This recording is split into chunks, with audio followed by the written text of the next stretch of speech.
En el aire, música que se siente. Estás escuchando El Príncipe Online Radio. Producción general, Grupo Bulevares Córdoba. Si te cuento los motivos. Política y sociedad, Federico Figueroa. Voy para vivir. Economía y desarrollo, Oscar Navas.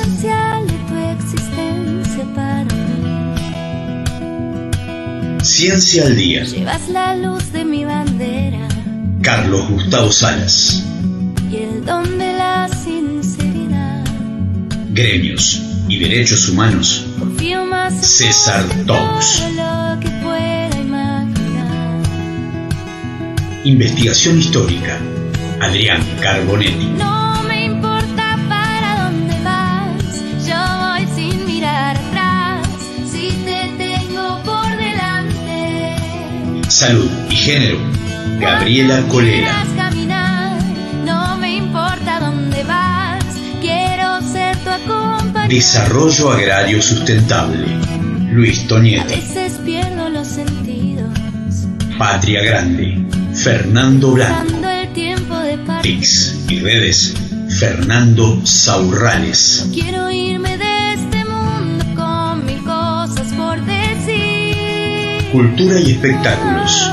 Germán Sima. Y no me importa para dónde vas. Yo voy sin mirar atrás. Si te tengo por delante. Conducción. Marco Massino. Cuando quieras caminar, no me importa dónde vas. Quiero ser tu acompañante. Los sábados. Y sin pecar de loco ni atrevido, yo te elijo en mi destino y mi camino por seguir. De 15 a Y 17. aunque anduve solo demasiado, quiero vivir a tu lado lo que quede por vivir. Por Radio El No me Príncipe. importa para dónde vas. Boulevard Córdoba. Si te tengo por delante, cuando quieras caminar, no me importa dónde vas, quiero ser tu acompañante. Y no me importa para dónde vas, si te tengo por delante. Cuando quieras caminar, no me importa dónde vas, quiero ser tu acompañante. Y andar andando por andar, por un camino sin final. En Boulevard Córdoba, la columna de la profesora Sandra Picardo. Género y diversidad. Tras largos años de lucha activa, en la tarde del jueves 24 de junio, el Senado aprobó la Ley de Promoción del Acceso al Empleo Formal para personas travestis, transexuales y transgénero, que lleva el nombre de dos de sus históricas referentes, Diana Zacayán y Lohana Berkins. Se trata de una conquista fundamental para que reine en el pueblo la igualdad, la diversidad y el acceso a derechos. La norma fue aprobada por 55 votos a favor, 1 en contra y 6 abstenciones. El voto negativo fue de Ernesto Martínez, del PRO de Córdoba. La ley estipula un cupo laboral travesti trans del 1% en el Estado Nacional para las personas comprendidas en el colectivo. Además, establece una serie de obligaciones de no discriminación en el acceso a los puestos de trabajo, más incentivos económicos para la contratación de personas travestis y trans en el sector privado y apoyo financiero para proyectos productivos travestis trans.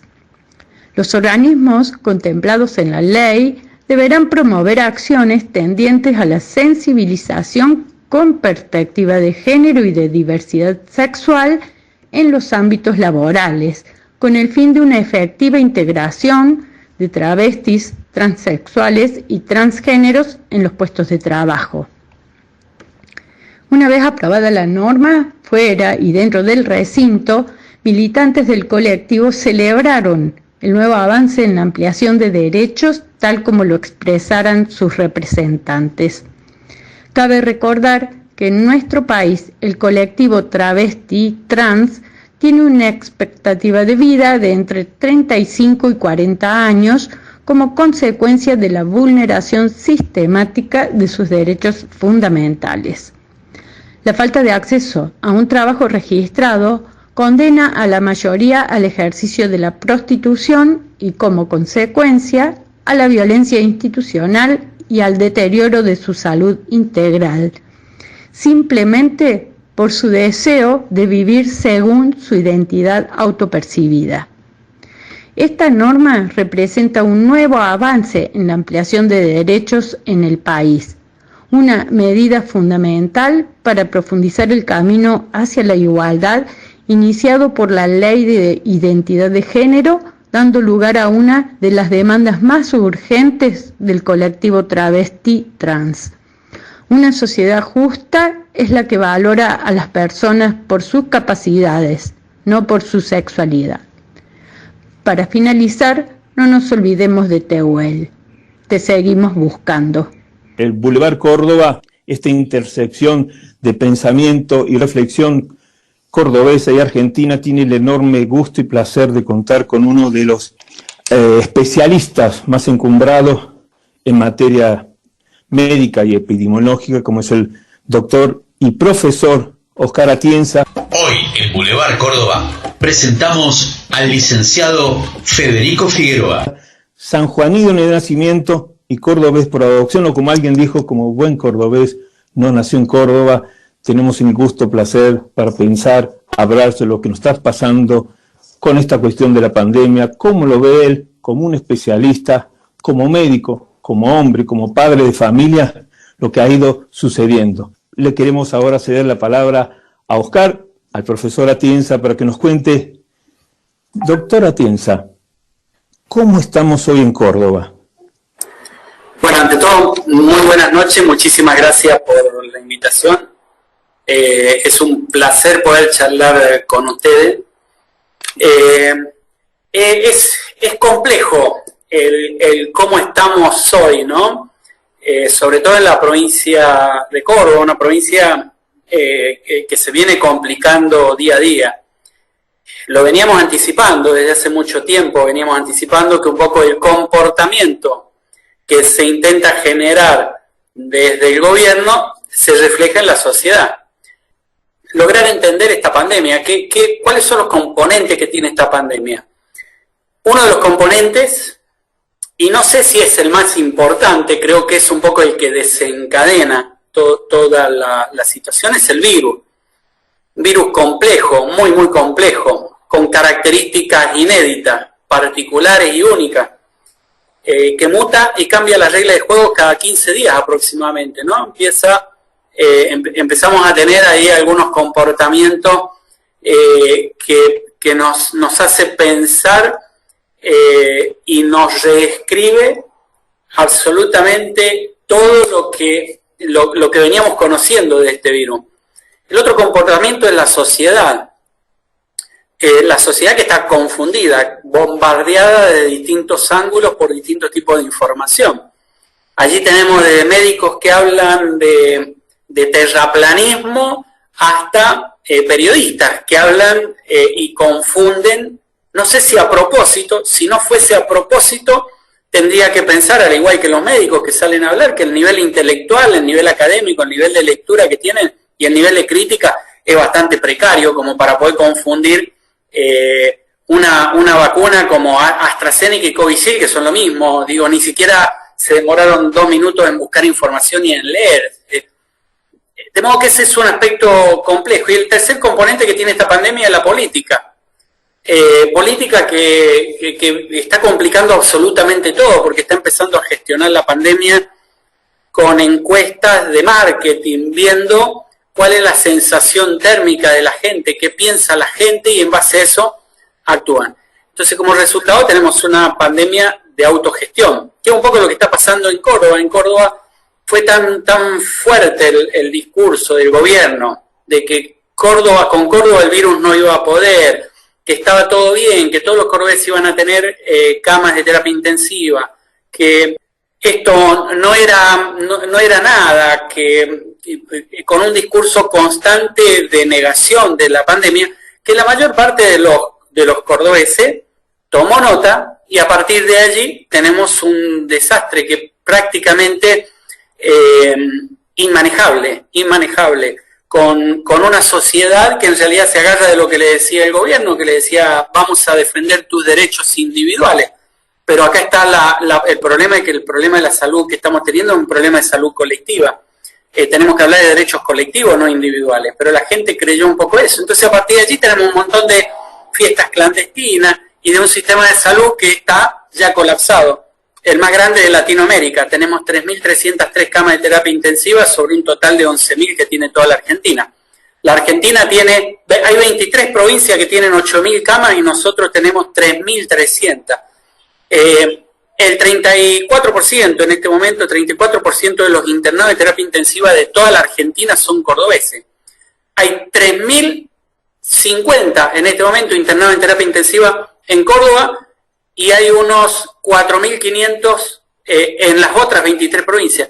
Entonces, la situación en Córdoba es muy, muy compleja y seguramente lo iremos charlando un poquito más adelante. Pero creo que tiene que ver un poco más con el comportamiento social que se estimuló desde los mismos gobiernos, desde los mismos medios de comunicación y que nos llevan a una situación de prácticamente colapso en este momento y sin un futuro muy, muy claro, ¿no? Porque la verdad es que a futuro tenemos un futuro bastante incierto, no muy claro. Dios, déjanos olvidar. Vamos. Oh. En esta vida todo puede pasar, de un momento a otro todo puede cambiar, así que olvídalo. Solo olvídalo. Las cosas pasan, no se pueden frenar, todo tiene su destino escrito en letras, así que olvídalo.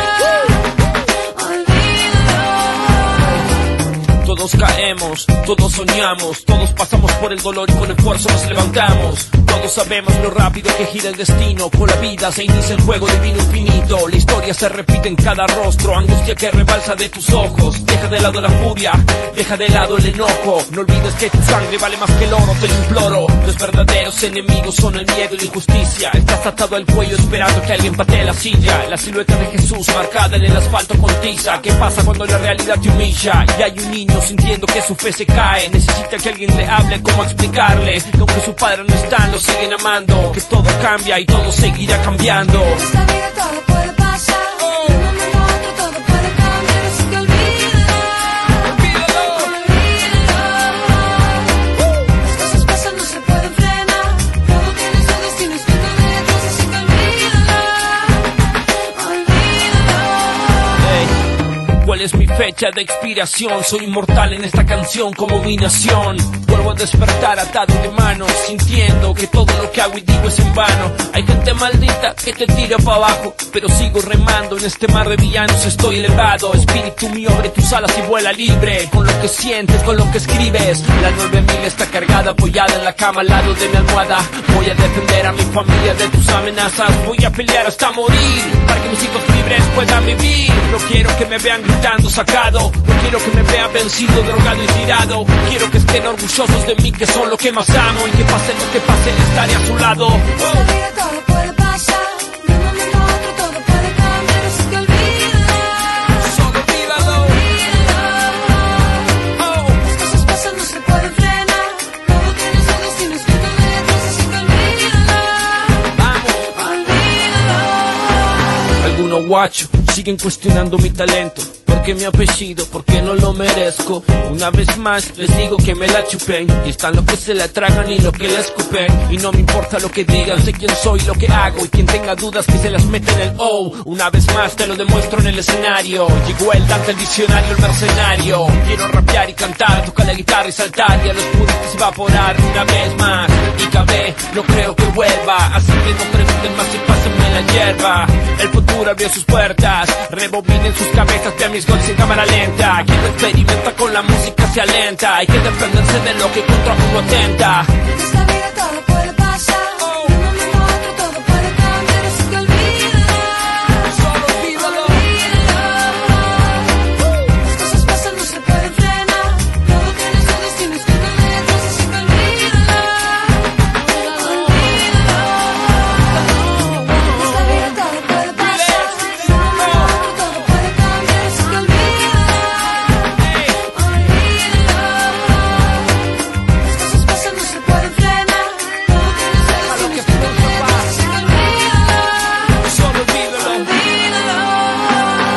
Es decir, hoy estamos en terapia intensiva, lo que usted nos está diciendo, doctor. Me llama la atención lo que usted me acaba de decir, que no lo conocía, que 1/3 de los internos por el COVID son cordobeses. Es realmente escalofriante la cifra. Y es también escalofriante pensar que el grueso de la población, como usted dije, compró de alguna manera cierto voluntarismo mágico, pensamiento que parece que también ese pensamiento mágico, como usted bien lo ha dicho, hace pensar en que está fracasando el sistema educativo universitario cuando un médico dice el virus no existe, y con todo su poder significativo, y muchos lo toman como tal, ¿no? Me parece que es cierto que en esta gran ensalada que hoy tenemos, en esta situación, no sé si nos encontramos mitad de camino, estamos saliendo, estamos llegando, estamos en la cresta. Esto para ser realista y para pensar cómo podemos desandar esta situación que usted tan fríamente y seriamente nos ha planteado, ¿no? A ver, ¿en qué lugar del camino estamos? Estamos en casi el punto de llegada.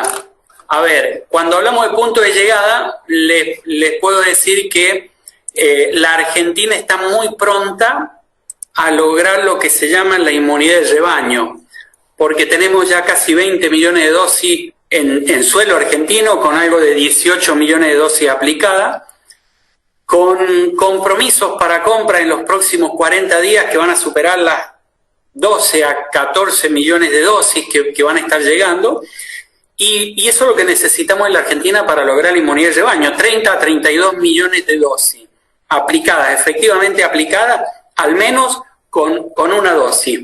Con lo que en el mes de agosto-septiembre la Argentina debería empezar a tener un descenso en la tasa de letalidad.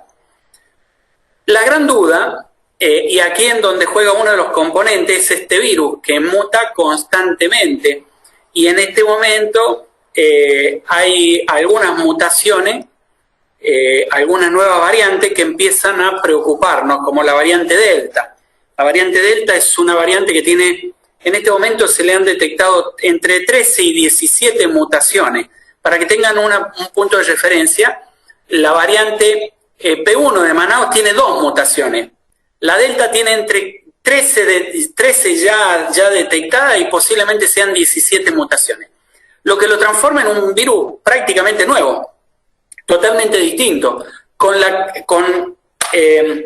capacidad de producir una nueva pandemia incluso. Hoy escuchaba a los laboratorios de Pfizer, AstraZeneca y Sputnik salir rápidamente a decir nuestra vacuna cubre a esa variante, pero en un 30%. Digo, no termina nunca la frase, dice nuestra vacuna cubre a esa variante. La realidad es que la cubre en una cantidad, en una cifra muy, muy baja, y van a tener que empezar ahora, empieza este círculo sin fin de empezar a actualizar la vacuna con la nueva variante, volver a aplicar nuevamente, y quizás esta pandemia mucho más controlada, porque yo creo que la tasa de letalidad definitivamente va a bajar cuando estemos vacunados, aún con esa efectividad creo que va a evitar que muchísima gente vaya a las terapias intensivas, pero es una pandemia con la que vamos a tener que convivir como humanidad por lo menos por los 3 próximos años, como mínimo. ¿Por qué? Porque algunos países van a ir logrando aisladamente esta inmunidad de rebaño. En este momento, por ejemplo, lo está logrando Inglaterra e Israel. Estados Unidos no lo puede lograr, ni creo que lo logre. Argentina lo va a estar logrando por allá por agosto-septiembre, y quizá algún país europeo más lo logre, pero no todo. ¿Por qué? Porque tiene un gran problema, que más de la mitad de la gente no cree en las vacunas y no se va a terminar vacunando, con lo que van a estar en ese problema durante mucho tiempo. Y el gran problema de este virus es que se sube a los aviones y en pocas horas, 4 o 5 horas, te atraviesa cualquier océano y te llega a cualquier país. Entonces vamos a estar recibiendo a través de la frontera esta lluvia de nuevas variantes, y nosotros estamos muy cerca de Brasil, que es una usina generadora de variantes, y hasta que Brasil no esté solucionado el problema, vamos a estar con una gran complicación. Es decir, que de este problema, como mensaje, sería, no salimos solos, tenemos que salir a nivel mundial. Hay que diseñar una gran estrategia mundial porque, más allá de que nosotros solucionemos el problema, vamos a necesitar de que nuestros vecinos también lo solucionen y los países que no son vecinos también. Así es que creo que tenemos 2 o 3 años con un cierto grado de normalidad, Doctor, mucho más controlada. Sí. ¿por qué la vacuna no es obligatoria? En Boulevard Córdoba, el periodista Marco Massino. Porque no está terminada la fase 3. Es así de simple. Cuando la vacuna tenga la fase 3 terminada, y son 2 años desde que fueron aprobadas, la mayor parte de las vacunas van a terminar su fase 3 en agosto del 2022. Allí van a ser obligatorias. Recién en ese momento pueden ser obligatorias. Solamente cuando la vacuna termine en la fase 3. Quizás Sputnik la termine un poquito antes de la fase 3, porque ellos ya tenían fases previas aprobadas. Es solamente ese motivo por el cual no es obligatoria. ¿Quién lo define?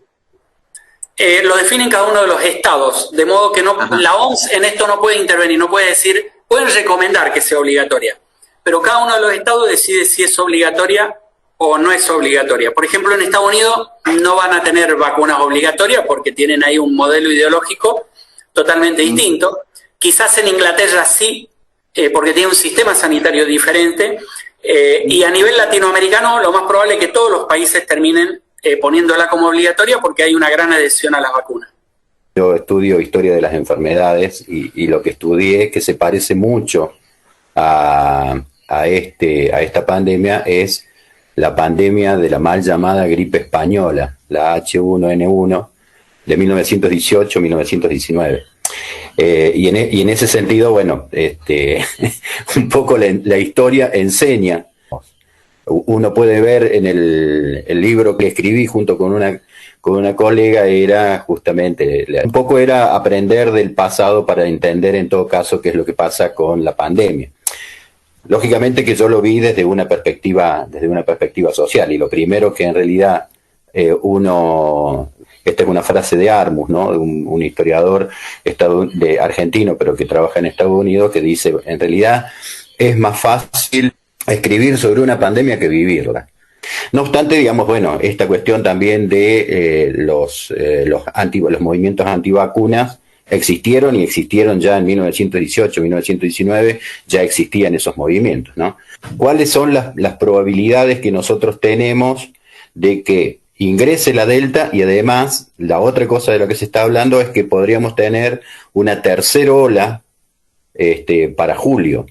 En la Argentina ya está. Digo, la variante Delta, nos quedemos totalmente, no sé si decir tranquilo o intranquilo, pero ya está. Ya ha sido detectada hace 30 días atrás en 2 pasajeros que vinieron de afuera.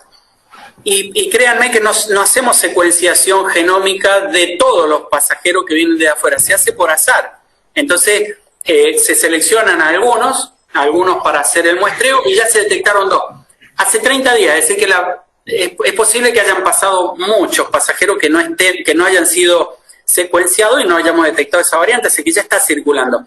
Le lleva más o menos 90 días ser la prevalente en un país. De modo que si entró hace 15 días, en el mes de septiembre esa variante debería ser la prevalente.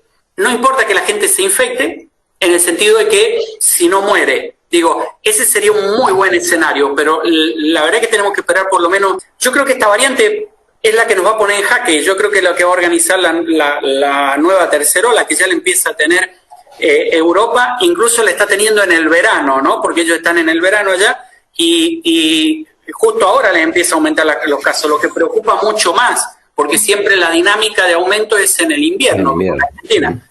Acá nosotros tenemos que esperar ahora el aumento de casos a partir de julio, agosto.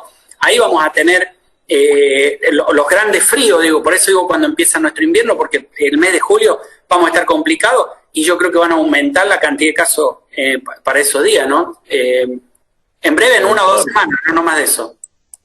Doctor, teniendo en cuenta esto que usted está planteando, que aparece como una cosa absolutamente lógica, ¿cuál fue la razón que usted considera por la cual el gobierno nacional todo el gobierno nacional, diputados, senadores, ministros, presidente, vicepresidente, todo. Cuando se sentaron a armar el presupuesto, armaron un presupuesto sin pandemia. Yo creo que falta de información y falta de conocimiento. Digo, no tienen, y lo digo abiertamente, no tienen la más mínima idea de lo que es una pandemia.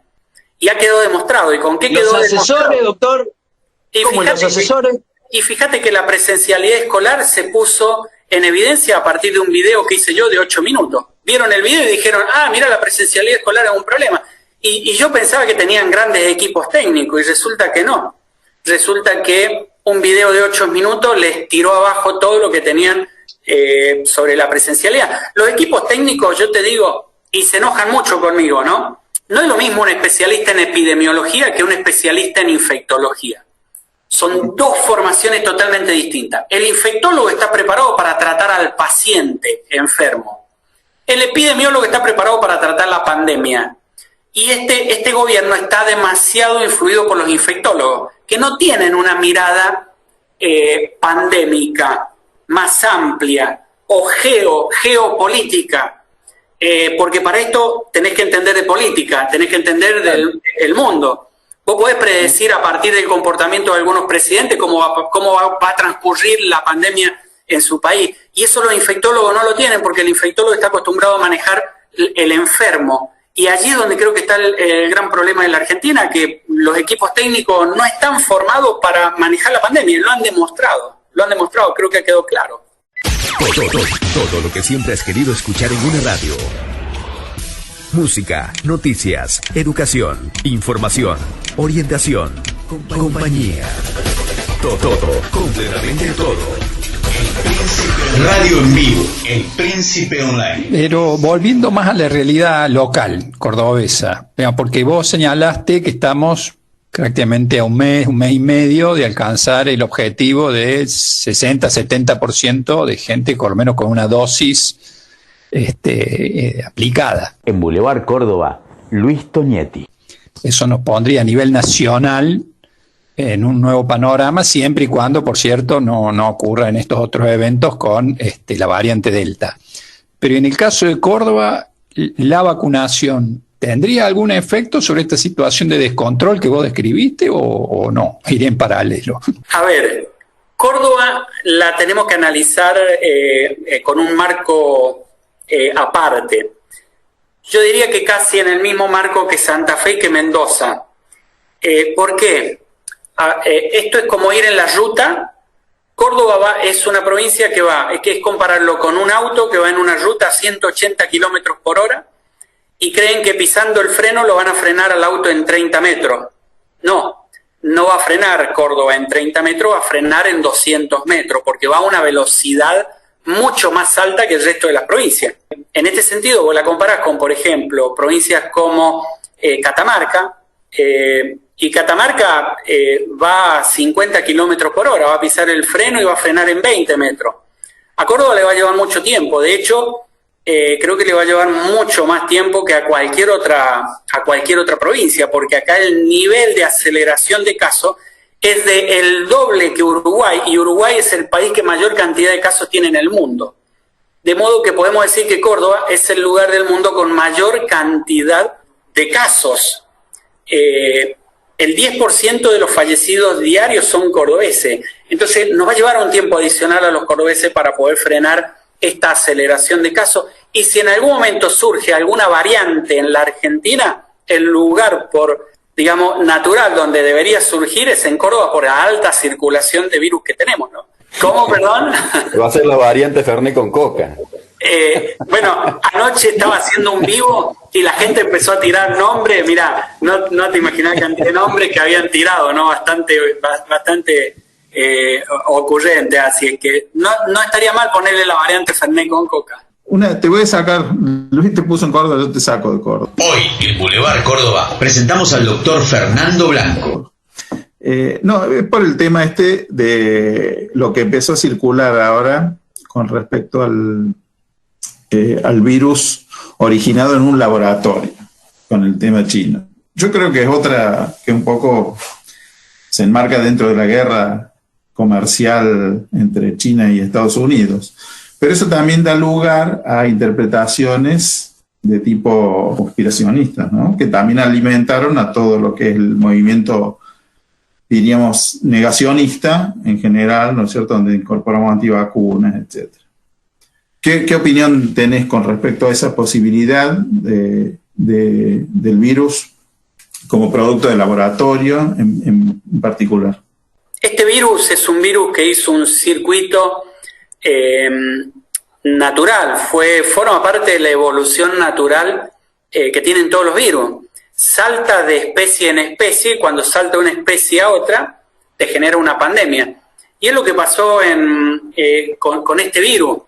¿Por qué se da todo este tema de la conspiración? Bueno, todos los años hay reuniones a nivel internacional y se hacen simulacros sobre lugares en donde podrían surgir estos virus. Casualmente en el 2019, en agosto, septiembre del 2019, hubo un simulacro, fue en donde se diseñó la página de John Hopkins para poder armar algunos escenarios, y se pensaba, siempre se piensa, en cuál es el virus que puede generar la próxima pandemia, ¿sí? Por las características del virus. Y ya hacía varios años que los coronavirus, la familia de los coronavirus, tenían todas las fichas puestas. ¿Por qué?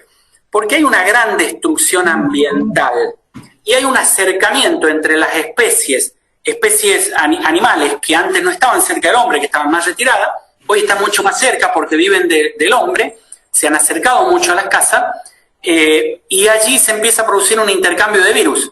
Entonces, el lugar que habían elegido en donde decían que posiblemente surgiría esta nueva pandemia era en las favelas de Brasil, y que iba a ser un coronavirus, y que iba a ser una pandemia bastante importante. Bueno, fue un coronavirus, no fue en Brasil, fue en el otro lado del mundo, en China, que tiene características bastante particulares. Y fíjate que en donde se rastrearon los primeros casos fue en un mercado de Wuhan, en donde se venden animales vivos y muertos de todo tipo, y en donde la gente está en contacto permanentemente con los virus de esos animales. Tanto está en contacto que el virus intenta infectarnos, intenta replicarnos, hasta que lo logra. Y lo logró. El primer caso era una mujer que decían que tenía 2 años de cuadros gripales, constantes, cuadros gripales, hasta que eso era porque el virus la había infectado a ella. Pero a partir de ahí, el virus tenía que resolver cómo infectar a las demás personas, es decir, se había adaptado a su cuerpo. Y a partir de allí saltó, y cuando saltó otra persona se generó la pandemia. Y fue algo tremendo. No creo que sea un virus creado en laboratorio, porque los especialistas en virus dicen que son detectables, que se descubren fácilmente, que tienen corta vida los virus de laboratorio, se agotan rápidamente en sí mismos. No así estos virus que vienen de la evolución natural de la vida, vienen mucho más adaptados. Así que yo no creo en eso de que haya sido un virus creado, porque además ya no hubiéramos enterado, ya estaría algún país, estaría bombardeado, le hubieran tirado 4 o 5 bombas, porque así reacciona un poco el ser humano. Y hasta ahora no se ha visto eso, coinciden todos los virólogos del mundo en que este es un virus que evolucionó de modo normal. Así que en eso quedarnos tranquilos. Coincidieron estas cuestiones, además coincidió que en Wuhan, en el mes de octubre, se dieron los Juegos Paramilitares mundiales, asistieron unos 8.000 militares de todo el mundo. Entonces se dieron todas estas circunstancias y dijeron, bueno, alguien fue y plantó el virus allí. Pero la verdad es que esos juegos paramilitares se organizan frecuentemente. Pero me quedo con lo que dicen los virólogos del mundo, ¿no? Que no hay ningún tipo de indicación de que este virus haya sido creado en el laboratorio. Como pregunta, como consulta. Hoy en Boulevard Córdoba, Germán Simán. ¿Cómo vos sentís que estaba nuestro sistema de salud cuando iniciamos todo esto?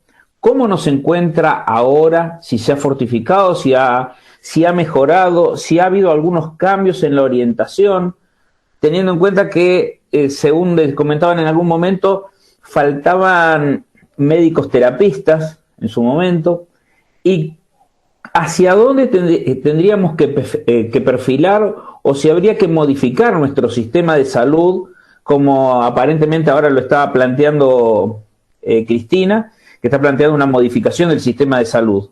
Bueno, mira, el sistema de salud al inicio de la pandemia no tenía ni siquiera Ministerio de Salud.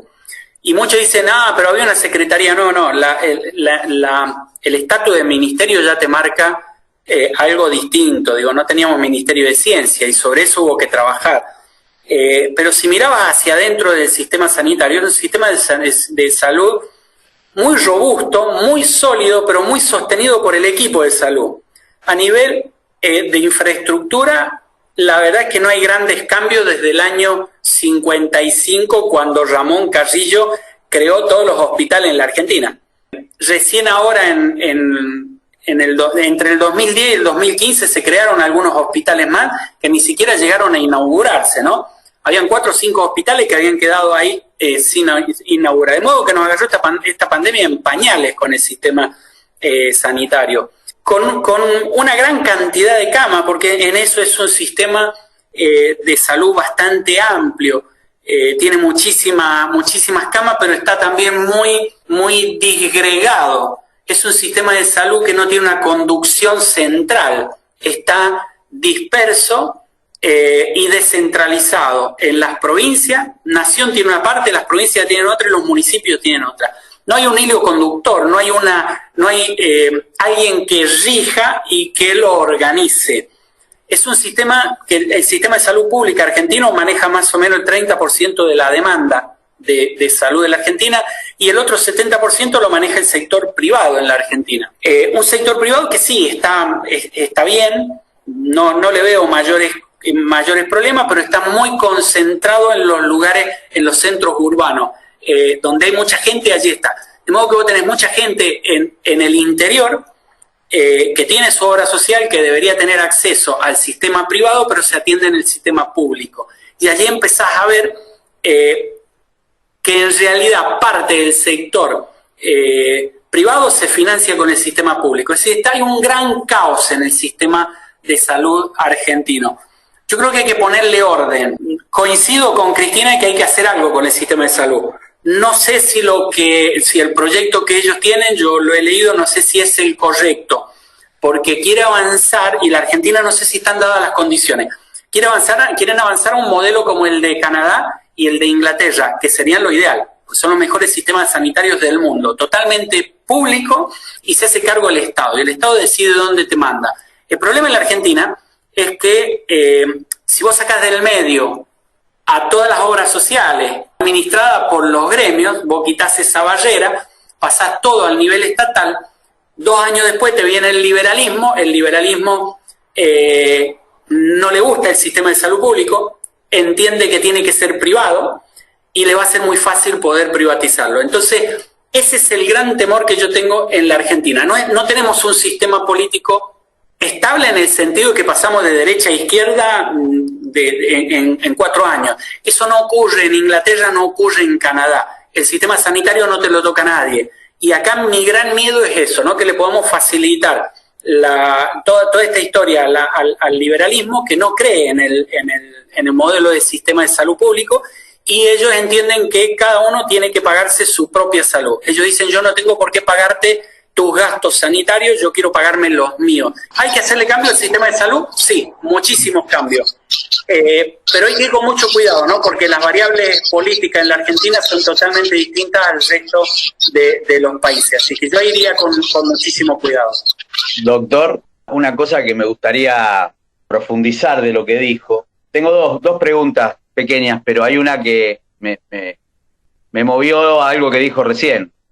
Usted dice que el sector privado está muy bien, pero los datos de la realidad en los últimos 60 días, 90, cuando explotó la segunda ola, mostraron que el Estado lo tuvo que salir a sostener al sector privado. Casi que es una afirmación esto que le digo. Yo creo que usted la va a compartir. Y el otro tema es, ¿qué pasó con la pandemia?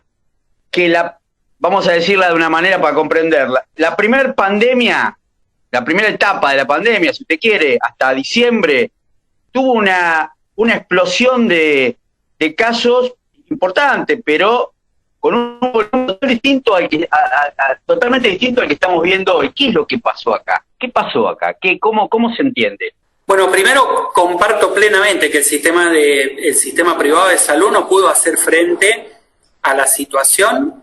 Han quebrado muchas clínicas, muchos sanatorios, Y ha sido una situación bastante compleja. Hemos visto por allí a los dueños de algunas obras sociales muy grandes salir a los medios casi a los gritos a decir frenen esto porque no tenemos más camas, se terminó todo, y es porque en realidad les está costando muchísima plata poder sostener la cantidad de afiliados internados que tienen. No creas que lo hacen por una cuestión de humanismo, sino porque están perdiendo fortuna. Y tuvo que salir el Estado a auxiliarlo. Y yo creo que el Estado tiene que hacerse cargo del tema salud, ¿no?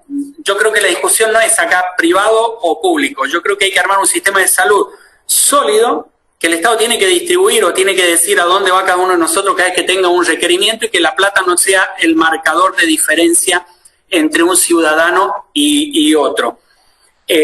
Hoy el sistema privado está muy marketingizado, digamos, genera es mucho más importante tener el lugar perfumado que adentro una estructura sólida, y se vio porque necesitó ayuda del Estado. Se vieron también que las clínicas y sanatorios estaban todas al borde de la quiebra, vino este virus y las llevó a la quiebra. Estaba todo muy precario. Me parece que hay que consolidar eso, y el Estado tiene que tener un rol preponderante, ¿no? Porque no puede ser que, a ver, ¿conocen el Chacho? El Chacho es un pueblito de Córdoba que está casi metido en La Rioja, en un rinconcito a 200 kilómetros lejos de cualquier centro de salud. No puede ser que ellos no tengan acceso al sistema de salud y de pronto alguien que vive en Capital Federal pueda acceder a los mejores sistemas de salud. Eso hay que empezar a trabajarlo. Pero el Estado es lo único que lo puede hacer. ¿Qué pasó este año que estalló todo? La presencialidad escolar. Es la única variable que marcó una diferencia este año con respecto al año pasado. Detonaron todos. Yo se los dije el 28 de enero. Le dije, si activa la presencialidad escolar van a estar movilizando 12 a 15 millones de personas en la modalidad burbuja y 22 millones de personas por día si no van a un sistema de burbuja. Y vamos a un escenario, les dije, de 30.000 casos diarios y de 600 muertos. Y eso me valió el calificativo de extremista de parte de un periodista de Córdoba. Me dijo, usted es un poco extremista en sus pensamientos. Después me llamó y me dijo, tenía usted razón. De modo que yo creo que esa fue la causa. Es la única variable que creo que estuvo presente este año y que el año pasado no estuvo presente, que movilizó masivamente a los argentinos y produjo esta detonación anticipada de casos, porque la Argentina, sin presencialidad, hoy no debería estar superando los 10.000 casos. Vos dijiste algo que es bastante inquietante y que, digamos, yo también lo veo. Veo lo que sucedió con la gripe española allá por el 18-19. Hoy, en Boulevard Córdoba, presentamos al doctor Adrián Carbonetti. La provincia de Salta y la provincia de Jujuy tuvieron una tasa de mortalidad 18 veces mayor que la de la capital federal por gripe española. Y cuando vos vas a ver, en todo caso, cuáles eran el sistema sanitario que tenía Buenos Aires, el 50% de los médicos estaba instalado en la ciudad de Buenos Aires y lo que iba a ser posteriormente el conurbano, ¿no? Mientras que en Jujuy había 3 médicos, 4, 5, 10, no lo recuerdo bien, pero habían andado más o menos por ahí. Que es una cuestión de distribución geográfica, ¿no? Es decir, las desigualdades en términos de sistema de salud siguen existiendo desde, vos lo dijiste, en la década del 50, pero siguen existiendo desde la década del 20, desde que se inicia más o menos el sistema de salud para combatir las epidemias.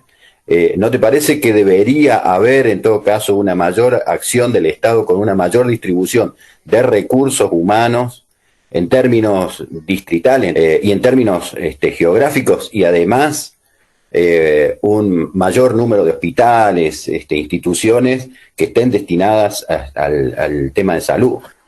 Bueno, a ver, de hecho no vimos ningún emprendimiento privado en este año y medio de pandemia de alguien que haya decidido desde el sector privado invertir y construir un hospital, para nada. Todo lo contrario, se achicaron o se corrieron, y el Estado es el que tiene que salir a defender esto. Yo creo que sí, que el rol es el del Estado. El Estado tiene que nivelar esto. No hay un órgano que se haga de rector sobre el Ministerio de Salud. No hay alguien que organice. De pronto el Ministerio de Salud de la Nación tiene 8 hospitales nacionales en todo el país. pero las provincias tienen, no sé, en este momento deben haber por lo menos 700 hospitales las provincias, y después los municipios. Nada de eso está conectado. No tenemos forma de articular esas situaciones, esas cuestiones. El Estado tiene que volver a recuperar el control sobre el Ministerio de Salud. Hay que unificarlo, tiene que estar a cargo del gobierno nacional. Un sistema de salud no debería estar a cargo de los municipios, porque si no dejás en manos de 2.400 municipios que tiene todo el país la conducción del sistema sanitario. Y la nación tiene responsabilidad solamente sobre 8. Y nadie se habla con nadie. Es un gran caos el sistema. Funciona porque el personal de salud lo hace funcionar al sistema. Y funciona solo, prácticamente sin directiva. Entonces hay que volver a reestructurar todo eso. El primer gran cambio tendría que ser unificar todo el sistema de salud argentino en uno solo y a partir de allí empezar a administrar los recursos. Dentro de los recursos están los recursos humanos, ¿sí? Y los recursos de infraestructura. Así que coincido plenamente, me parece que hay que trabajar un poquito, el Estado tiene que estar ahí, tiene que empezar a recuperar control sobre lo que es la salud en la Argentina.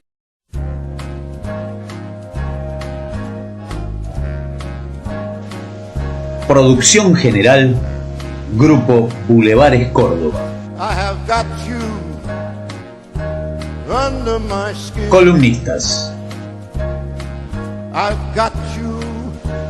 Federico Figueroa, Luis Tonietti, Adrián Carbonetti, Fernando Blanco, Germán Simán.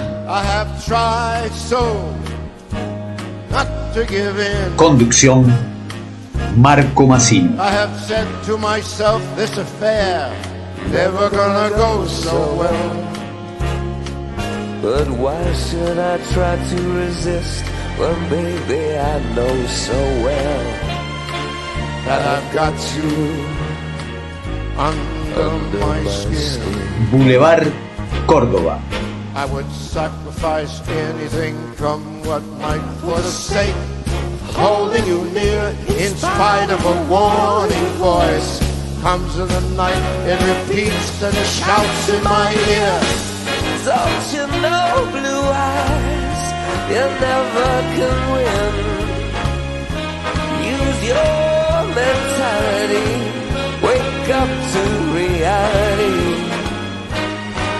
But each time I do, just the thought of you makes me stop before I begin.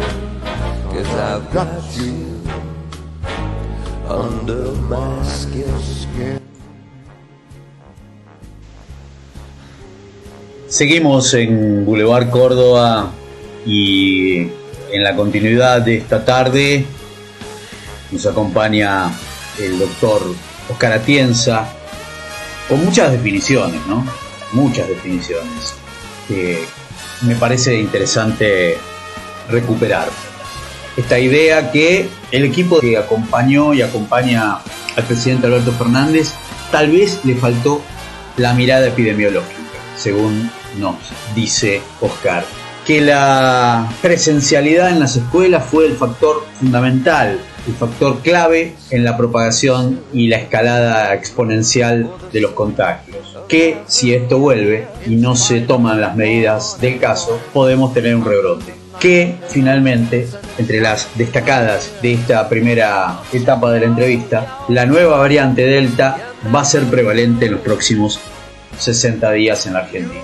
Todas cuestiones técnicas, pero que también tienen su correlato en la política, que también obligan a los estados provinciales, nacional y municipal a tomar medidas que a veces desde la lógica no se comprenden.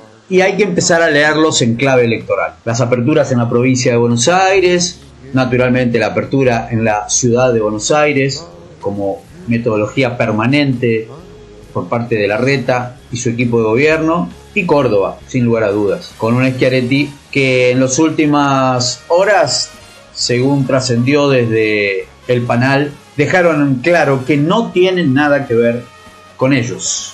Ellos son el Frente de Todos. Se van alineando poco a poco las dudas que nos invadían en los últimos meses y se van traduciendo en posibles certezas, con vistas a un año que es electoral. Nos guste o no nos guste, es un año electoral. Y como todo año electoral, y este no es distinto, aunque estamos asistiendo al primer año electoral donde hay en el medio una pandemia, con miles de muertos, con cientos de miles de contagiados y con millones de personas que atravesaron por el penoso momento de haber estado infectados de coronavirus. Con millones también de personas hoy vacunadas que encaran el futuro próximo con esperanza. Una esperanza que empieza a ser moneda de cambio de la tensión electoral. Y por eso asistimos a algunos disparates que realmente poco tienen que ver con el sentido común ni el sentido real de las cosas, y mucho tienen que ver con esto, simplemente, que estamos frente a un año electoral y que quienes tensan desde ese lugar, desde esa mirada electoral, no van a escatimar esfuerzos, ni palabras, ni acciones para que esa mirada se convierta en votos, aunque esos votos se construyan sobre la tristeza, el drama y la muerte de muchos argentinos. Estamos en Boulevard Córdoba. Iniciamos la última etapa, el último tramo de esta interesante entrevista con el doctor Oscar Atienza. Under my skin, and I love you when you're under my skin. Digamos, yo particularmente, bueno, yo estoy de acuerdo con que en realidad lo que se debería haber hecho era por lo menos durante el primer semestre mantener virtualidad, ¿no es cierto? Y creo que era lo que correspondía. Pero de todos modos, lo que se ve también en la práctica es la importancia también que ha tenido el volver a la escuela para los chicos, para los jóvenes y para los niños. Y esto me parece que tiene que ver un poco con los criterios, ¿no? Ahí me acordaba de este antropólogo, de Eduardo Menéndez, que tal vez lo conozcas, que habla del modelo médico hegemónico, ¿no? que existe, en general, por lo menos en sociedades como la nuestra. Entonces, donde ahí faltan, por ejemplo, los elementos de psicología social, de sociología, digamos, que intervengan en la forma de poder establecer estas restricciones que existen, ¿no? Y que me parece que ahí también ha habido a lo mejor una falla, porque de alguna forma hay que tener esa mirada más holística, ¿no? Más totalizadora. Sí, mira, coincido plenamente. El tema de la presencialidad, al igual que la pandemia, la manejaron los especialistas menos indicados. Fíjate que las principales recomendaciones que recibíamos sobre la presencialidad venían de la mano de los médicos pediatras. Son los que fijaron, y fue contra los que tuvimos que estar peleando, la Sociedad Argentina de Pediatría, que decía constantemente que el lugar más seguro para un niño es la escuela. Y cosa que coincidimos. Estamos totalmente de acuerdo que el niño tiene que estar en la escuela, no hay duda de eso. Ahora, la gran pregunta es, ¿en pandemia es un lugar seguro la escuela? Y esa es la pregunta que nadie pudo responder. ¿Por qué no la pudieron responder los pediatras? Porque no están formados para eso, no tienen esa formación. Allí hacían falta sociólogos, hacían falta epidemiólogos. Sociólogos, ¿por qué? Porque tenían que explicarnos un poco cuál es la dinámica de la escuela, desde lo social. El chico, parecía ser que los pediatras entendían que el chico iba a ir a través de un transportador como el de la Guerra de las Galaxias, que te iban a autotransportar de tu casa a la escuela y te iba a depositar en el centro del aula. Eso no ocurre. Al niño lo lleva un papá, lo saca de la escuela, en el mejor de los casos el mismo papá, o puede ir el otro papá, con lo que complica la situación, o puede ir un transportista. Pero además el niño, junto con el papá, se van a la librería de la esquina a comprar lo que necesiten, se van al kiosco de la esquina, van a la fotocopiadora. Se olvidaron de contar dentro de la movilidad a el portero, al administrativo de las escuelas, a los profesores. se olvidaron de mirar cuál era la dinámica de los profesores. De pronto, una vez que había comenzado la presencialidad, se enteraron que había profes que daban clase en 5 escuelas. Es decir, que faltó una mirada un poco más amplia, más compleja. Muy sesgada estuvo la mirada de un sector de la Sociedad Argentina de Pediatría que dijo que la escuela era segura y que el aula era segura, y a lo que se prendió UNICEF. Yo estuve hablando con gente de UNICEF. Ellos me llamaron porque querían que hacer un video conmigo para que yo saliera apoyando la presencialidad escolar y diciendo que las escuelas eran seguras, que los chicos tenían que estar en la escuela. Y en 20 minutos de charla les hice entender mi postura, y estoy seguro que la entendieron porque a partir de ahí no insistieron mucho más.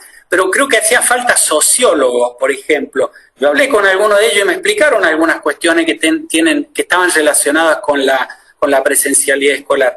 Y creo que esto ha sido lo mismo en todos los aspectos de la pandemia, ¿no? Me parece que ha estado muy cegada, manejada por especialistas que no la tendrían que haber manejado en pleno. Creo que tendrían que haber estado, pero un poco más diluidos por otros especialistas. Y esto tiene que ver con lo que decía al principio, el modelo médico hegemónico. Cuando hablamos por ejemplo, de personal de la salud, vos ves a muchos médicos hablando en los medios, no ves nunca un enfermero. Y esto porque estamos siempre pensando en el modelo médico hegemónico. Parece que cuando hablamos de equipo de salud aplaudimos a los médicos, no aplaudimos a los enfermeros. Volviendo un poco a esto que señalabas anteriormente de la necesidad rectora del Estado Nacional sobre el sistema de salud. Ahora, y hablando del modelo médico hegemónico, ¿no hay también un problema de cuál es el perfil profesional del médico? Bueno, es así, forma parte del caos que hay en el sistema sanitario. Cuando te hablo de caos, también me refiero a esto. Digo, nadie sabe ni nadie regula la cantidad de anestesistas que necesitamos. No sabemos cuántos terapistas necesitamos, no sabemos cuántos especialistas en piel necesitamos.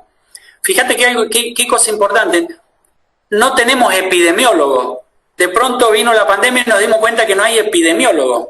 ¿Cuántos epidemiólogos ves hablando a nivel nacional con algún grado de sensatez y que trabaje sobre modelos predictivos y que te pueda predecir la evolución de la pandemia? Prácticamente ni uno. Los que te aparecen hablando son investigadores del CONICET que tienen un gran manejo de la estadística y que a través de la estadística te pueden hacer algunos gráficos y trabajar sobre algunos modelos de predicción. Pero ahí hemos encontrado un gran problema. Digo, no hay ni siquiera unos 10 epidemiólogos en todo el país. Y han descentralizado el manejo de la pandemia y lo han dejado en manos de 2.400 municipios. Es decir, imagínate el último eslabón, que es el municipio que necesita un recurso formado como un epidemiólogo y está usando un odontólogo, por ejemplo. Hay cualquier cantidad de municipios que tienen un odontólogo frente al sistema de salud y que está manejando la pandemia y que necesita de un epidemiólogo pero no lo encuentra, toma un infectólogo. No hay nada que regule la formación. El médico se recibe y él mismo elige en base a decisiones propias, algunos indicadores propios, qué profesión o qué especialidad es la que va a elegir. De modo que por eso es que notamos grandes ausencias en algunas especialidades, como la que te acabo de nombrar, y estamos sobrecargados en otras, ¿no? Hay especialidades que tienen muchísimos especialistas, muchísimos. Es decir, lo dejan librado al azar. Y el librado al azar genera lo que estamos teniendo ahora, un sistema bastante caótico en todo sentido, ¿no? Se autorregula. Doctor, sí, con respecto a esto último, pensando en John Rawls, teniendo en cuenta que la educación universitaria está sostenida por el resto de los argentinos, no podría ser un gran problema. Rawls decía, hay que estimular y poner más obstáculos en todos casos para aquellas profesiones que son más atractivas para algunos que otras, ¿no es así? Entonces por allí es una cuestión de política y de política sanitaria, teniendo en cuenta que es el Estado no solamente el que administra, sino el que, como diría que es el Estado de la comunidad jurídica organizada, es decir, el resto de los argentinos son los que sostienen. Pero quiero volver a algo que usted lo dijo y me sigue preocupando mucho, porque indudablemente la pandemia ha mostrado la gran fragilidad de nuestra nación, de nuestro Estado. Me hace mucho ruido, después de todas las cifras, los datos extraordinarios, por cierto, pero escalofriantes también, donde nos ponen un punto de realidad, y la realidad siempre es dura, ¿no? La realidad siempre es dura.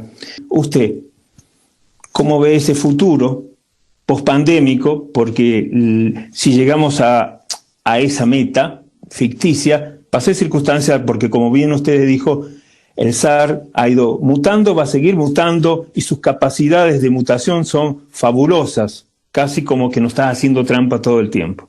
Mira, por momentos me permito soñar, porque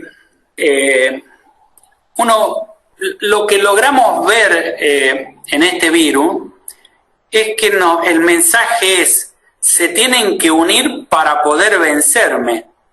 De modo individual no lo van a poder hacer.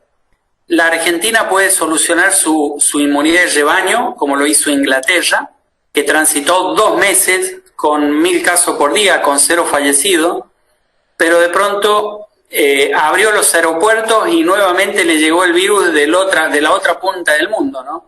De la India, y le vuelve a generar problemas. De modo que el mensaje de acá, nadie se salva solo. Fíjense que el mundo está más tranquilo, no hay tanta guerra. ¿Por qué? Porque el enemigo es otro.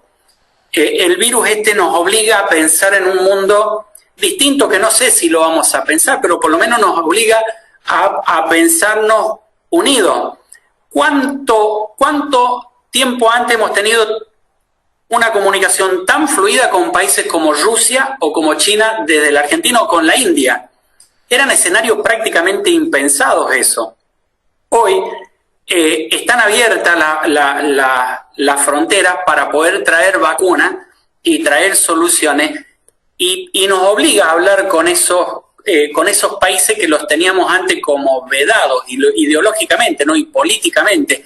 Y uno ya ve a un presidente como Biden en una actitud que yo nunca lo hubiese esperado, pidiendo liberación de patentes, pidiendo transferencia tecnológica a otros países para poder pelear contra el virus. Son actitudes, pequeñas señales que a mí me hacen pensar que por lo menos este virus nos demostró que solos e individualmente, o haciéndola personal de esta, no salimos.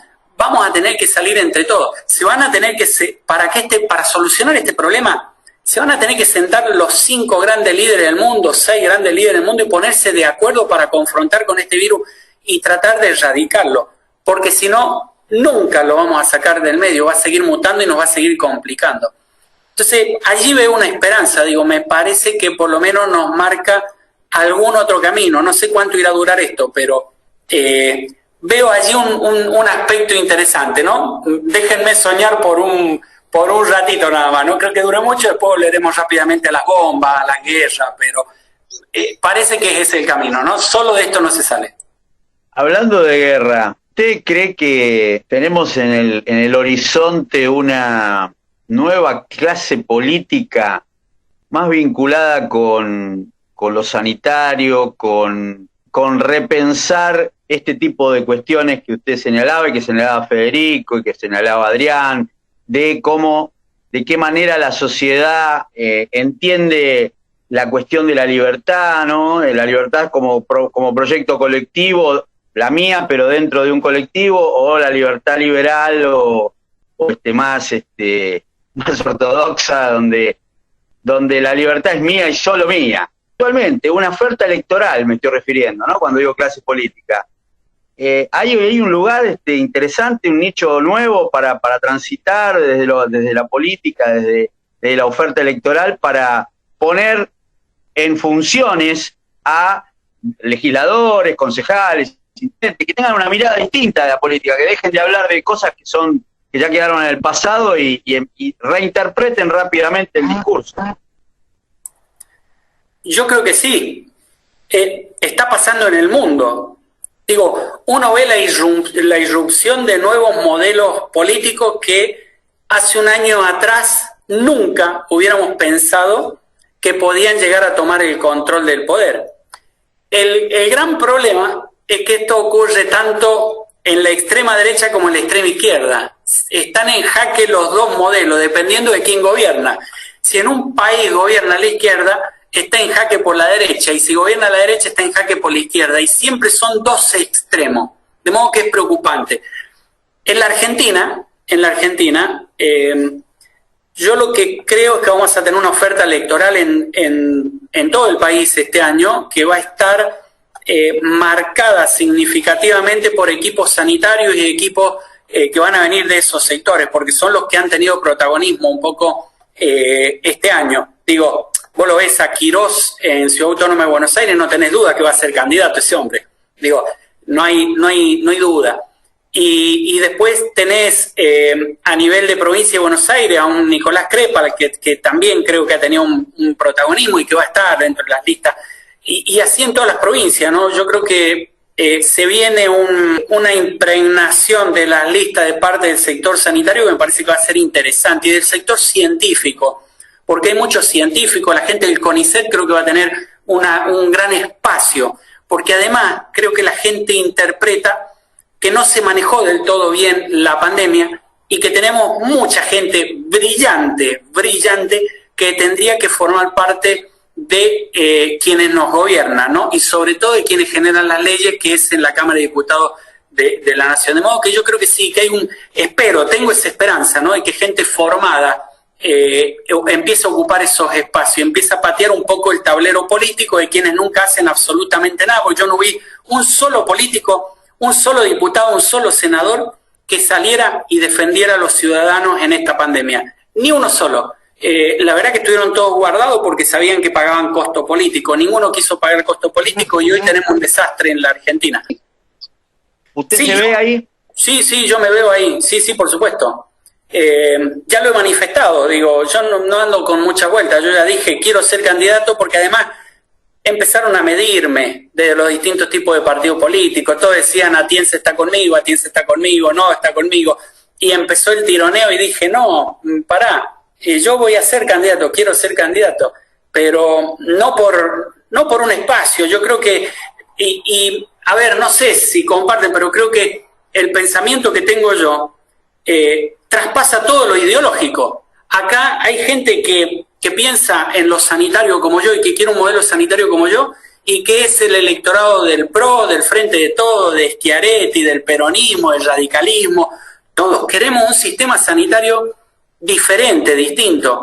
Claramente me veo ahí, Marco, que la ciencia y la técnica es la base para poder construir una nación diferente, distinta. Tenemos científicos brillantes, Andrea, bueno, vos lo sabés mejor que yo, pero tenemos genios dentro del sistema de investigación argentino, y gente que se nos está yendo, ¿no? Yo lo veo a Ernesto Resnick, por ejemplo, por allá por el lado de Estados Unidos, y digo, es un genio ese tipo. Veo otras personas acá, como por ejemplo Rodrigo Castro, Rodrigo Quiroga, que han tenido un papel en esta pandemia, y digo, brillante esa gente. ¿Por qué no está ocupando lugares un poco más importantes? Creo que la construcción del país pasa por la ciencia y la tecnología. Me parece que habría que darle muchísima más plata, más presupuesto a ese sector, porque ha demostrado en esta pandemia que ha sido el órgano diferenciador. Fíjate otro tema más. La fabricación de vacunas. De las 3 vacunas que está usando la Argentina, está fabricando 2, ya las está fabricando. La capacidad tecnológica que hay instalada en la Argentina no lo tiene otro país en Latinoamérica. Y gracias a eso vamos a poder estar exportando vacunas en breve, no más de 60 días exportando vacunas a los países vecinos. Yo creo que ha sido central la ciencia y la tecnología en la Argentina, central, y hay que poner muchísima plata ahí, reconstruir los equipos, hay que armar estas micropymes, hay que poner más plata en la generación de estas micropymes, por ejemplo la de fabricación del barbijo Atom Protect. Me parece que hay que estimular más la formación de esas micropymes dentro de ciencia y tecnología, dentro del CONICET. Hay que meter más plata en las universidades, en ciencia. Ahí está la base de la construcción del país que se viene, ¿no? En los investigadores. La gente lo va a pedir, ¿no? Me parece que la gente lo va a pedir. Vamos cerrando. Un gustazo, realmente. Muchas gracias, la verdad. Sí. Muchas gracias, Oscar. Muchas gracias, Oscar. Fue muchas gracias, Oscar. Muchísimas gracias. Bueno, y nosotros llegamos al final de nuestro encuentro aquí en Boulevard Córdoba. Fue realmente un gusto para todo el equipo del Grupo Boulevares compartir con ustedes y con nuestro entrevistado de hoy este momento de comunicación, esta intersección entre el conocimiento, los interrogantes y la realidad, esa que no siempre es fácil de comprender, pero siempre nos modifica, nos influye. Gracias por acompañarnos, nos reencontramos la próxima semana aquí en Boulevard Córdoba.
Todo lo que siempre has querido escuchar en una radio.